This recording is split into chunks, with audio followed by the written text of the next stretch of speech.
Welcome back to What's in the Bible, a first timer's journey. I'm Talon, and today marks day 21 of reading through the entire Bible for the first time. If you've ever wondered what's actually in these pages, beyond just the Sunday school stories, then you're in the right place. I'm not here as a teacher or a theologian, just a regular person trying to make sense of it all, one day at a time.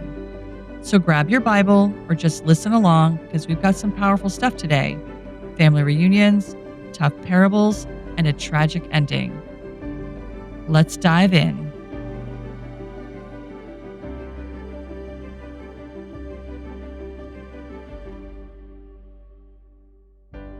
Today's readings will be from Genesis 42:18 through 43:34, Matthew 13:47 through 14:12, Psalm 18:16 through 36, and Proverbs 4:7 through 10. On the third day, Joseph said to them, his brothers, "I am a God-fearing man. If you do as I say, you will live. If you really are honest men, choose one of your brothers to remain in prison. The rest of you may go home with grain for your starving families. But you must bring your youngest brother back to me. This will prove that you are telling the truth, and you will not die." To this they agreed. Speaking among themselves, they said, "Clearly, we are being punished because of what we did to Joseph long ago. We saw his anguish when he pleaded for his life, but we wouldn't listen. That's why we're in this trouble." "Didn't I tell you not to sin against the boy?" Reuben asked. "But you wouldn't listen, and now we have to answer for his blood." Of course, they didn't know that Joseph understood them, for he had been speaking to them through an interpreter. Now he turned away from them and began to weep. When he regained his composure, he spoke to them again. Then he chose Simeon from among them and had him tied up right before their eyes.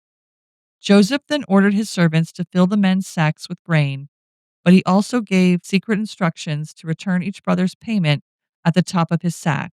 He also gave them supplies for their journey home. So the brothers loaded their donkeys with the grain and headed for home. But when they stopped for the night and one of them opened his sack to get grain for his donkey, he found his money in the top of his sack. "Look," he exclaimed to his brothers, "my money has been returned. It's here in my sack." Then their hearts sank. Trembling, they said to each other, "What has God done to us?" When the brothers came to their father Jacob in the land of Canaan, they told him everything that had happened to them. "The man who is governor of the land spoke very harshly to us," they told him. "He accused us of being spies scouting the land, but we said we are honest men, not spies. We are 12 brothers, sons of one father. One brother is no longer with us, and the youngest is at home with our father in the land of Canaan." Then the man who is governor of the land told us, "This is how I will find out if you are honest men. Leave one of your brothers here with me, and take grain for your starving families and go on home. But you must bring your youngest brother back to me. Then I will know you are honest men and not spies. Then I will give you back your brother, and you may trade freely in the land." As they emptied out their sacks, there in each man's sack was the bag of money he had paid for the grain. The brothers and their father were terrified when they saw the bags of money. Jacob exclaimed, "You are robbing me of my children. Joseph is gone, Simeon is gone, and now you want to take Benjamin too? Everything is going against me." Then Reuben said to his father, "You may kill my two sons if I don't bring Benjamin back to you. I'll be responsible for him, and I promise to bring him back." But Joseph replied, "My son will not go down with you. His brother Joseph is dead, and he is all I have left. If anything should happen to him on your journey, you would send this grieving, white haired man to his grave." But the famine continued to ravage the land of Canaan. When the grain they had brought from Egypt was almost gone, Jacob said to his sons, "Go back and buy us a little more food." But Judah said, "The man was serious when he warned us. You won't see my face again unless your brother is with you. If you send Benjamin with us, we will go down and buy more food. But if you don't let Benjamin go, we won't go either. Remember, the man said, 'You won't see my face again unless your brother is with you.'" "Why were you so cruel to me?" Jacob moaned. "Why did you tell him you had another brother?" "The man kept asking us questions about our family," they replied. "He asked, 'Is your father still alive? Do you have another brother?' So we answered his questions. How could we know he would say, 'Bring your brother down here'?" Judah said to his father, "Send the boy with me, and we will be on our way. Otherwise, we will all die of starvation, and not only we, but you and our little ones. I personally guarantee his safety. You may hold me responsible if I don't bring him back to you. Then let me bear the blame forever. If we hadn't wasted all this time, we would have gone and returned twice by now." So their father Jacob finally said to them, "If it can't be avoided, then at least do this. Pack your bags with the best products of this land. Take them down to the man as gifts: balm, honey, gum, aromatic resin, pistachio nuts, and almonds. Also, take double the money that was put in your sacks, as it was probably someone's mistake. Then take your brother and go back to the man. May God Almighty give you mercy as you go before the man, so that he will release Simeon and let Benjamin return. But if I must lose my children, so be it." So the men packed Jacob's gifts and doubled the money and headed off with Benjamin. They finally arrived in Egypt and presented themselves to Joseph.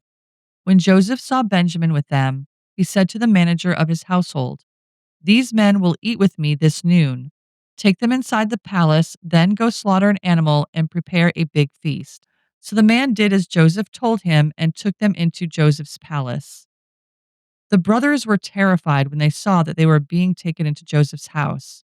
"It's because of the money someone put in our sacks last time we were here," they said. "He plans to pretend that we stole it. Then he will seize us, make us slaves, and take our donkeys." The brothers approached the manager of Joseph's household and spoke to him at the entrance to the palace. "Sir," they said, "we came to Egypt once before to buy food, but as we were returning home, we stopped for the night and opened our sacks. Then we discovered that each man's money, the exact amount paid, was in the top of his sack. Here it is. We have brought it back with us. We also have additional money to buy more food. We have no idea who put our money in our sacks." "Relax. Don't be afraid," the household manager told them. "Your God, the God of your father, must have put this treasure into your sacks. I know I received your payment." Then he released Simeon and brought him out to them. The manager then led the men into Joseph's palace. He gave them water to wash their feet and provided food for their donkeys. They were told they would be eating there, so they prepared their gifts for Joseph's arrival at noon. When Joseph came home, they gave him the gifts they had brought him. They bowed low to the ground before him. After greeting them, he asked, "How is your father, the old man you spoke about? Is he still alive?" "Yes," they replied, "our father, your servant, is alive and well," and they bowed low again. Then Joseph looked at his brother Benjamin, the son of his own mother. "Is this your youngest brother, the one you told me about?" Joseph asked. "May God be gracious to you, my son." Then Joseph hurried from the room because he was overcome with emotion for his brother. He went into his private room where he broke down and wept. After washing his face, he came back out, keeping himself under control. Then he ordered, "Bring out the food." The waiters served Joseph at his own table, and his brothers were served at a separate table. The Egyptian who ate with Joseph sat at their own table, because Egyptians despise Hebrews and refused to eat with them. Joseph told each of his brothers where to sit, and to their amazement, he seated them according to age, from oldest to youngest. And Joseph filled their plates with food from his own table, giving Benjamin 5 times as much as he gave the others. So they feasted and drank freely with him. Matthew 13:47 through 14:12. Again, the kingdom of heaven is like a fishing net that was thrown into the water and caught fish of every kind. When the net was full, they dragged it up onto the shore, sat down, and sorted the good fish into crates, but threw the bad ones away. That is the way it will be at the end of the world. The angels will come and separate the wicked people from the righteous, throwing the wicked into the fiery furnace, where there will be weeping and gnashing of teeth. Do you understand all these things? Yes, they said, we do. Then he added, every teacher of religious law who becomes a disciple in the kingdom of heaven is like a homeowner who brings from his storeroom new gems of truth as well as old. When Jesus had finished telling these stories and illustrations, he left that part of the country. He returned to Nazareth, his hometown. When he taught there in the synagogue, everyone was amazed and said, Where does he get this wisdom and the power to do miracles?" Then they scoffed. "He's just the carpenter's son, and we know Mary, his mother, and his brothers, James, Joseph, Simon, and Judas. All his sisters live right here among us. Where did he learn all these things?" And they were deeply offended and refused to believe in him. Then Jesus told them, "A prophet is honored everywhere except in his hometown and among his own family." And so he did only a few miracles there because of their unbelief. When Herod Antipas, the ruler of Galilee, heard about Jesus, he said to his advisers, "This must be John the Baptist raised from the dead. That is why he can do such miracles."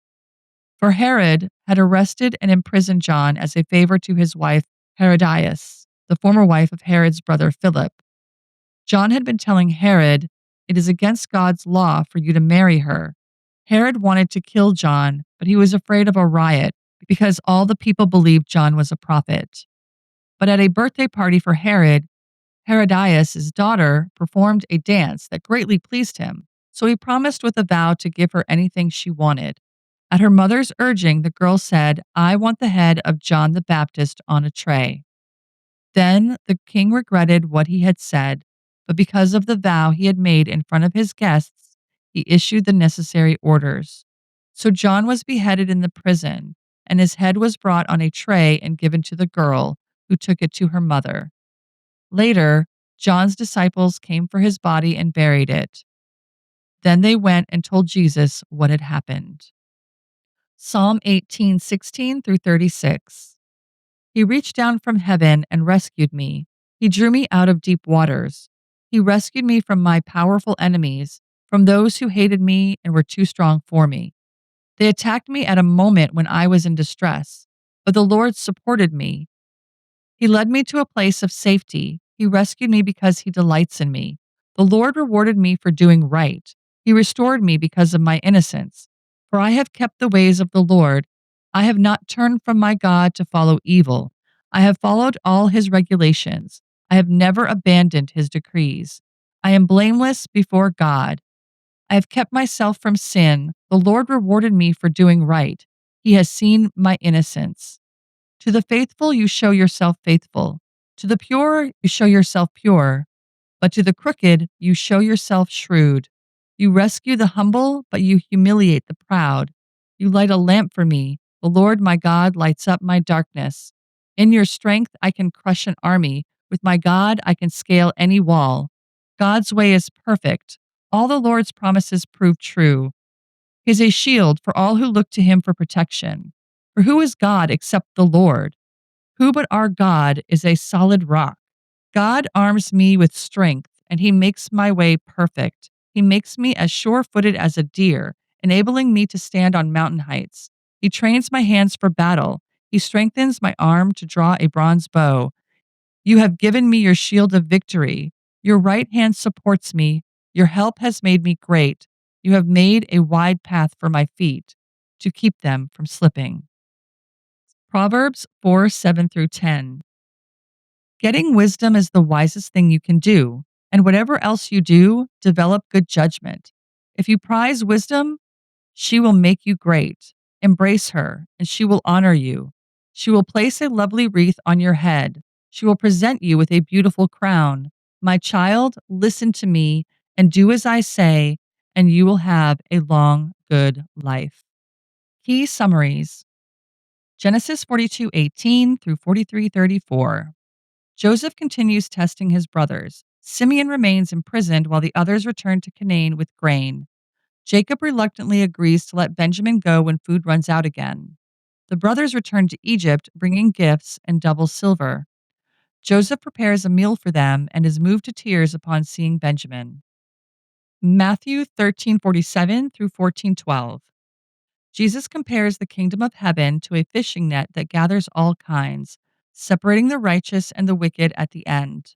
He returns home but is rejected in his own town. Then Matthew recounts John the Baptist's beheading ordered by Herod to please Herodias' daughter. Psalm 18:16 through 36. David praises God for rescuing him from enemies and danger. He attributes his strength, protection, and victory to God's power and faithfulness. Proverbs 4 7 through 10. Wisdom is the principal thing, so get wisdom.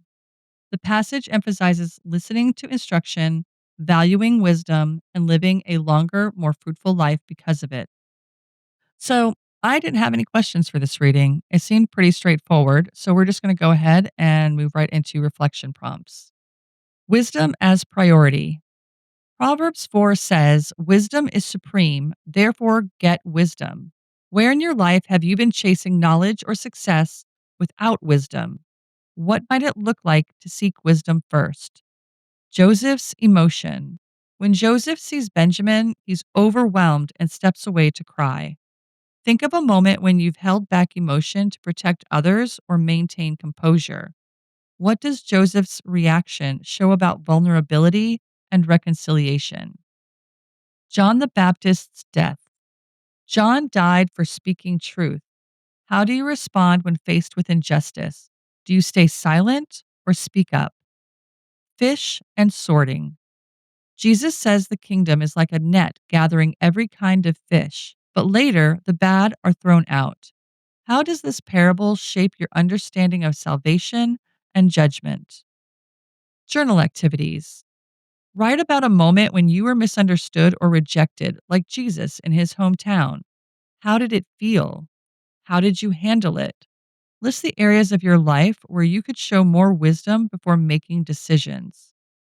Imagine standing before Joseph as he holds back tears. What would you say to him? Write it as a prayer.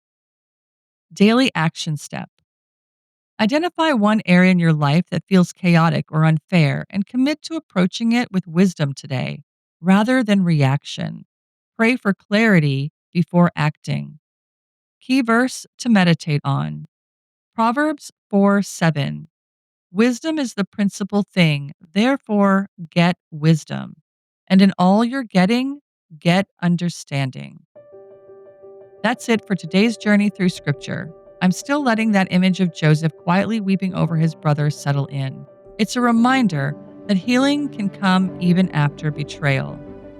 As always, if you had your own thoughts or questions, don't be afraid to sit with them or write them down. I'll be back tomorrow with more. And remember, every journey starts with a single step. See you tomorrow for the next one.